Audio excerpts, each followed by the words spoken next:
In this unit, we're going to learn about the expansion of the Christian kingdoms. Let's start reviewing a little bit from the Visigoth kingdom of Toledo. In 507, the Visigoths founded a kingdom in Hispania with Toledo as its capital. To achieve this, they conquered most of the peninsula and adopted Catholicism, the religion of the Hispano-Romans. Then, at the beginning of the 8th century, the Moors invaded the Iberian Peninsula and defeated the Visigoths. They named the territory Al-Andalus and ruled there for 8 centuries.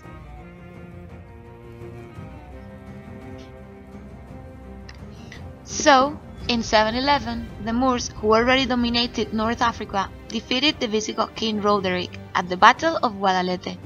Within 7 years, the Moors had occupied almost all the Iberian Peninsula. Al-Andalus became part of the powerful Islamic Empire, with its capital in Damascus. Córdoba became the capital of Al-Andalus. Later, Al-Andalus separated from the Islamic Empire and became an independent emirate. After, in the 10th century, Emir Abderrahman III proclaimed himself Caliph of Córdoba, the spiritual leader of Muslims in Al-Andalus. This made Córdoba a caliphate. After the fall of the caliphate in the 11th century, Al-Andalus broke up into several independent Taifa kingdoms. The Reconquista in the Iberian Peninsula. When the Muslims entered the Iberian Peninsula and defeated the last Visigoth king in the Battle of Guadalete 711, some Visigoth noblemen fled to the mountains in the north. These noblemen, along with the inhabitants of these areas, founded the Christian kingdoms. From that time onwards, the northern Christian kingdoms fought against the Muslims to win back the territory. This period was the Reconquista of this peninsula, and it took the Christian army 7 centuries to complete. It was in 722 when King Pelayo won the Battle of Covadonga. It was the first significant victory of the Christian kingdoms over the Muslims and the beginning of the Reconquista.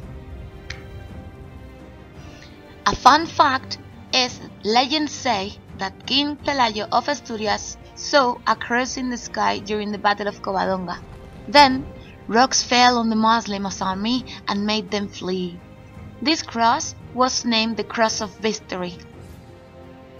It became the symbol of the Spanish region. The expansion of the medieval Christian kingdoms was connected to the Reconquista. These kingdoms made their territory bigger and by conquering them from the Muslims. The Kingdom of Asturias.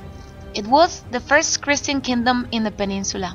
Here was where Visigoth noble Pelayo defeated the Muslims in the Battle of Covadonga, 722. And the Reconquista began. Then, in the 9th century, Pelayo's successors expanded the kingdom towards Galicia and the north of León and Castilla. In the 10th century, the kingdom became known as the Kingdom of León. Kingdom of Pamplona-Navarra. This kingdom was not close to any Muslim border, so it couldn't expand as much as other kingdoms did. Kingdom of Portugal.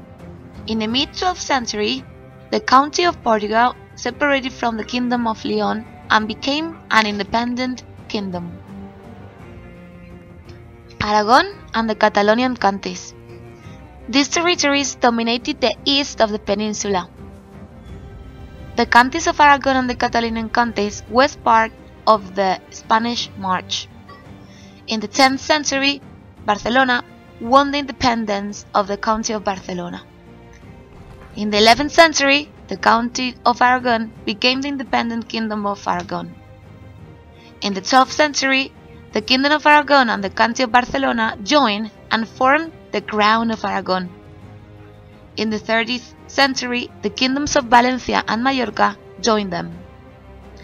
In the 15th century, Fernando II of Aragon became king and joined the Crown of Aragon to the Crown of Castilla. Each one kept its independence under this union. Kingdoms of León and Castilla. Castilla and Leon were the biggest territories in the west of the Iberian Peninsula, and their histories are closely connected. In the 10th century, Castilla split from Leon and became the independent county of Castilla. In the 11th century, Castilla became a kingdom. In 1230, the kingdoms of Leon and Castilla united again and became the crown of Castilla. In the 15th century, Isabel I of Castilla became queen. Her husband was King Fernando II of Aragon, which united the crowns of Castilla and Aragon. Together, as the Catholic monarchs, they ended the Reconquista in 1492.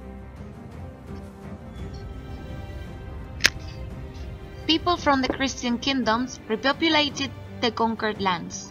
The kings gave them land and privilege. They didn't have to pay taxes. The commerce increased. Again, and larger cities grew. A new social group emerged, the bourgeoisie. Feudal lords didn't control cities. Their inhabitants were free. They were ruled by monarchs. Monarchs allowed the inhabitants of the cities to have their own governments. Cities had large churches called cathedrals. They were a symbol of prosperity. The market was the center of the city's economic activity. Artisans and merchants sold their products there.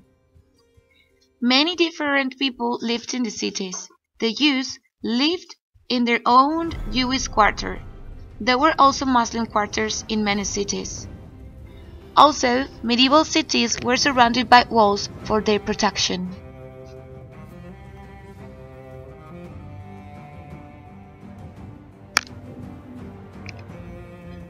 There were three distinct social groups in the Christian kingdoms, each with a specific role. The nobles fought wars, the clergy worshipped God, and the peasants worked the land. The nobility and the clergy owned most of the land and did not pay taxes. The nobles swore loyalty to the king and became his vassals. They provided the king with men and weapons in exchange for land. The clergy made up a large section of society. The monks and nuns wrote manuscripts and cultivated the land. The priests looked after the people and the churches. Most of the population was made up of peasants, serfs, who worked for a feudal lord, a noble or a cleric. They had to give him part of the harvest and couldn't leave their land without permissions. The peasants' living conditions were very difficult. They worked from dawn to dusk. They ate grains, pulses, vegetables, fruit, some cheese and eggs. They often went hungry. The lands that the king gave to the nobles and the clergy made up the fiefdom. Remember that they lived in a system called feudalism, in which people received land and protection from a lord in return for a promise to work or fight. So, a fiefdom is the land and property which was owned by a lord in a feudal system. A nobleman was the fief owner and the feudal lord. He received the lands from the king. He lived in the castle with his knights and vassals. Peasants were the lord's serfs. They worked on the lord's lands and received his protection. They lived in nearby villages with a church. Agriculture was the main job of the peasants. They grew cereals, pulses, and vegetables in the fields, and planted vineyards and orchards. Their tools and cultivation techniques were very simple. As a result, agricultural production was low, and there was not always enough food for everyone.